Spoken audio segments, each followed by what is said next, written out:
是突然又这样之类的。我不知道怎么讲，因为我没有那么多人可以选择，所以没有那么多个羊头的相处，所以不晓得那个状况是什么。看到球员异动的身上一些，然后对于下半季有什么备忘规划？因为上半季其实对你们算是他努力。那上半季在末端确实球队打击比较不理想，那有些期待的选手是没有发挥的很好，那重新开始嘛，那试着再换个杰瑞跟布林兑换嘛，那许哲彦跟重庭兑换，那单纯林俊汉是 DH 跟代打，那就换个老将潘武雄。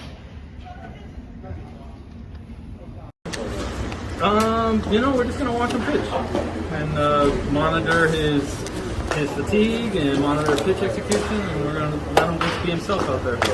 I don't have a number. I don't have a specific number. Just gonna let him work. 他说并没有特别的不用球速限制，就是看他在场上表现跟执行力如何，会持续的观察他是有疲劳的动态，然后让他在场上放权的做自己的表现。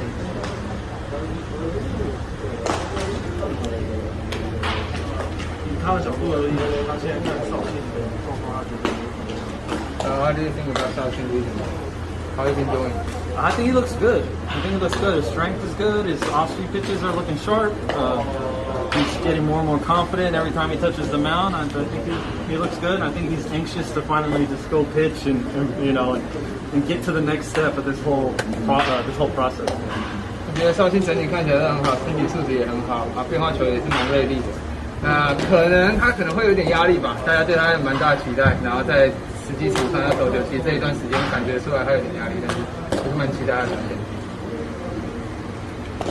请教，因为猛汉就因为家庭因素先离开嘛，那他接下来计划多少安排有可能让陈文上来接先发？So Mejia just left because family issue, and you have the idea, just thinking about put somebody in the starting rotation. You think Hongwen's gonna be in there?